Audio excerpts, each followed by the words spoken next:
नमस्कार दोस्तों, हमारे YouTube चैनल पर आप सभी का स्वागत है। तो आज के नए इंटरेस्टिंग वीडियो में हम जानेंगे कि पृथ्वी पर कौन से 7 लोग अमर हैं जो आज भी हमारे आसपास मौजूद हैं। इनके बारे में संपूर्ण जानकारी आपको इस वीडियो में मिलने वाली है। तो वीडियो को करते हैं स्टार्ट। पौराणिक कथाओं में 7 अमर व्यक्तियों के बारे में वर्णन मिलता है, जिसमें से पहले हैं परशुराम, उसके बाद भगवान हनुमान जी, विभीषण, राजा बलि, वेद व्यास और कृपाचार्य, और इसके बाद आते हैं अश्वत्थामा। इनमें कुछ ना कुछ वरदान प्राप्त, तो कुछ तपोबल से और कुछ श्राप के कारण आज भी अमर है। तो आइए जानते हैं इनके बारे में क्या क्या बताया गया है। जैसा कि आप जानते हैं कि धरती का एक दूसरा नाम मृत्युलोक भी है, क्योंकि यहाँ जिसका जन्म होता है उसकी मृत्यु निश्चित है।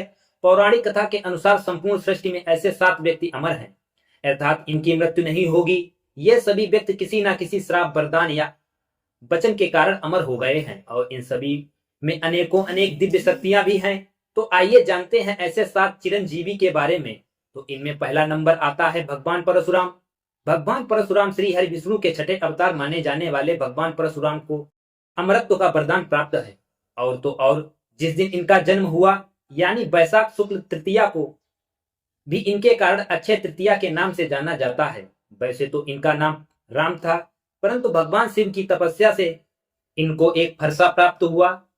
इस फरसे को ये सदैव अपने साथ रखते हैं, जिस कारण इनका नाम परशुराम पड़ गया। भगवान परशुराम के प्रकट होने के बारे में कोई जानकारी हमारे पुराणों में तो प्राप्त नहीं है, लेकिन सतयुग, द्वापर और त्रेता तीनों युगों में भगवान परशुराम का वर्णन मिलता है। भगवान परशुराम अत्यंत बलवान थे। इन्होंने 21 बार धरती को छत्री विहीन किया था। उसके बाद आते हैं भगवान हनुमान जी। राम भक्त हनुमान जी को भी अमरत्व का वरदान प्राप्त है। जब प्रभु श्री राम लीला को समाप्त कर अयोध्या छोड़कर बैकुंठ धाम को पधार रहे थे, तब हनुमान जी ने पृथ्वी पर रुकने की इच्छा व्यक्त की। तब भगवान राम ने उन्हें यह वरदान देते हुए कहा, जब तक धरती पर मेरा नाम रहेगा तब तक आप भी पृथ्वी पर विराजमान रहेंगे। इसके बाद प्रलय के उपरांत जब पृथ्वी का सृजन होगा, तब आप आचार्य के रूप में भक्ति का प्रचार प्रसार करेंगे। रामायण से लेकर महाभारत तक हनुमान जी के अनेकों अनेक लीलाएं आपको देखने को अवश्य मिलेंगी। हनुमान जी को भगवान शिव का अवतार भी बताया जाता है। एक कहानी यह भी है कि जब हनुमान जी माता सीता की खोज करने गए थे, तब हनुमान जी को माता सीता ने अमरत्व का वरदान दिया था। यह भी एक लीला बताई जाती है। उसके बाद आते हैं विभीषण। लंकापति रावण के छोटे भाई और राम के प्रिय भक्त विभीषण को भी अमरत्व का वरदान प्राप्त है। राम रावण युद्ध में सत्य का साथ देने वाले महाराजा विभीषण ने अपने भाई को छोड़कर भगवान श्री राम के पांव पड़े, जिसके परिणाम स्वरूप रावण का अंत करने के बाद भगवान श्री राम ने खुद लंका पर आधिपत्य न स्थापित करके महाराजा विभीषण को लंका का राजा बनाया और धर्म शास्त्रों के अनुसार अपने राज्य को चलाने का आदेश दिया। वो आज भी यही काम करते हैं और धर्म के प्रसार प्रचार के लिए किसी ना किसी रूप में कहीं ना कहीं विचरण करते रहते हैं। उसके बाद आते हैं राजा बलि। दैत्यराज बलि ने अपने बल एवं पराक्रम से देवताओं को हराकर समस्त लोक पर अपना अधिकार जमा लिया था, जिसके कारण देवताओं ने श्री हरि से जाकर विनती की।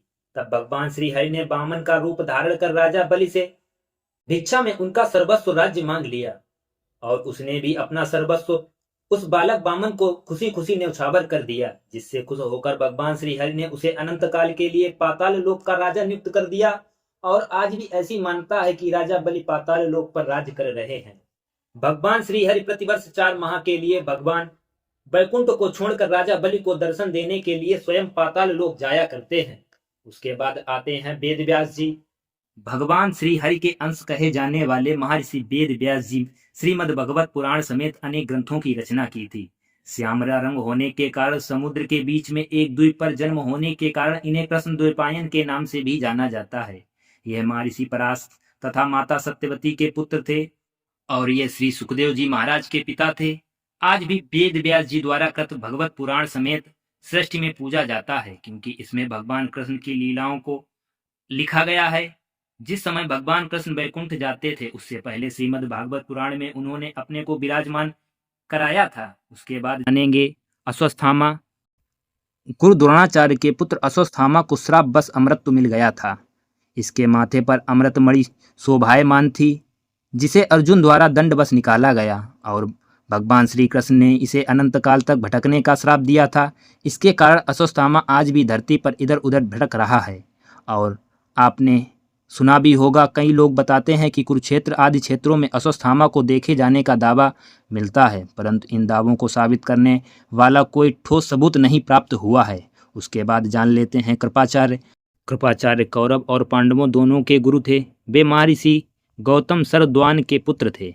वे अश्वत्थामा के मामा थे, क्योंकि उनकी बहन कृपि का विवाह द्रोणाचार्य से हुआ था। द्रोणाचार्य इन तीनों गणमान्य व्यक्ति में से एक थे। इन्हें भगवान श्री कृष्ण के विराट रूप का दर्शन प्राप्त हुआ था। वे सप्तऋषि में से एक माने जाते हैं और महाभारत के युद्ध में अपनी निष्पक्षता के चलते इन्हें अमरत्व का वरदान भी प्राप्त हुआ था। इन्होंने दुर्योधन और पांडवों की संधि कराने का बहुत प्रयास किया, लेकिन दुष्ट दुर्योधन ने इनकी एक ना मानी और अंत में युद्ध होना निश्चित हो गया और इस युद्ध में लाखों लोग मारे गए। ये हैं पृथ्वी पर 7 जीवित लोग जो आज भी इस पृथ्वी पर विचरण करते हैं। अगर आपको ये वीडियो अच्छा लगे तो वीडियो को लाइक करें, चैनल को सब्सक्राइब करें और दोस्तों के साथ शेयर करें। थैंक यू, धन्यवाद।